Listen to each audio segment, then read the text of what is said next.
इस वक्त इस देश में तिरंगे का मान के लिए, तिरंगे के अभिमान के लिए हम लोग शान से सड़कों पे निकलकर सीना चौड़ा करके घूम रहे थे, अभिमान कर रहे थे और एक पर्व के तौर पे मना रहे थे। जिस देश में 75वां अमृत महोत्सव मनाया जा रहा था आज़ादी का, उसी वक्त इसी तिरंगे की वजह से इस देश में 3 लोगों की जान चली गई। इसी तिरंगे की वजह से एक घर में मातम पसर गया। जानते हैं, रांची के काके के बोरिया में एक ही परिवार के 3 लोगों की मौत हो जाती है, वो भी सिर्फ इसलिए कि झुके हुए झंडे को उस परिवार का एक लड़का उठाना चाह रहा था। कहानी बताते हैं, जैसे ही प्रधानमंत्री ने कहा था कि 13 से 15 अगस्त तक हर किसी के घर पे तिरंगा लहराएगा, तो इस बात को अमल करने के लिए रांची का एक परिवार अपने घर पे तिरंगा लहराता है। लेकिन आप लोगों को पता है कि कल से तेज हवा चल रहा है। इसी हवा की वजह से जो तिरंगा था वो झुक गया और वो तिरंगा झुककर 11,000 वोल्ट के तार पर गिर गया। स्टील के रॉड में वो तिरंगा लगाया हुआ था। तिरंगा को उठाने के लिए रांची के परिवार का एक लड़का जाता है। तिरंगे को जैसे ही उठाता है वो बिजली के कनेक्शन में आ जाता है और वहीं पास खड़ी उसकी 2 बहन उसको छुड़ाने जाती है और देखते ही देखते तीनों उस बिजली की तार के चपेट में आ जाते हैं और वहीं पे उनकी मौत हो जाती है।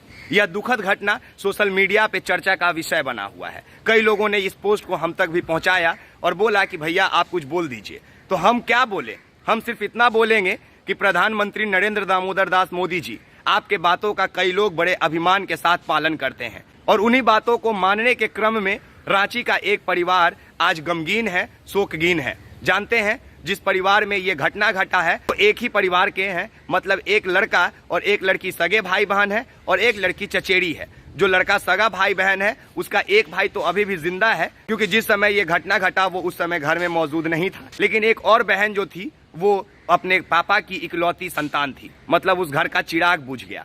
तीनों बच्चों के पिता एक साथ रहते थे, ज्वाइंट फैमिली था। और ये सोचिए कि तिरंगे के चक्कर में 3 लोगों की मौत जो हो गई, इसमें किसका दोष है? वो लड़का तो अपने देश के लिए जान दे दिया, क्योंकि झुके हुए तिरंगे को देखना उससे बर्दाश्त नहीं हुआ। भले वो ध्यान नहीं दिया कि उसके घर के महज 10 इंच दूरी से गुजरा हुआ 11,000 वोल्ट का तार के चपेट में वो आ जाएगा। झारखंड सरकार से भी ये कहना चाहेंगे कि जो नंगे तार घर के बगल से गुजरता है उसको जल्दी से जल्दी ढक दीजिए। और लास्ट में सिर्फ इतना कहेंगे प्रधानमंत्री जी से कि प्रधानमंत्री जी, आपके बात मानने के चक्कर में एक परिवार के 3 बच्चों की मौत हो गई है।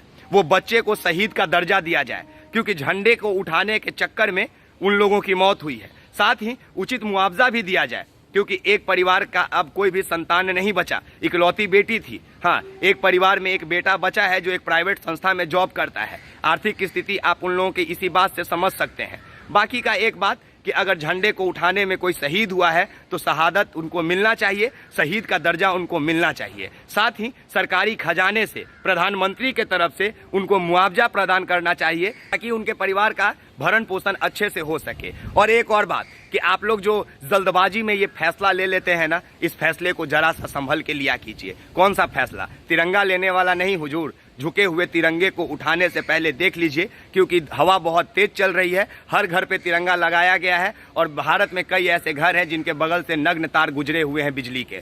तो बिजली के तारों से बच के रहिए। झंडा को लगाने से पहले ये देख लीजिए कि आप लोहे के रॉड में लगा रहे हैं कि स्टील में, और उचित यही हो कि लकड़ी में झंडा लगाएं, बांस में लगाएं, ताकि इस तरह के दुर्घटना होने से पहले आप बच सकें।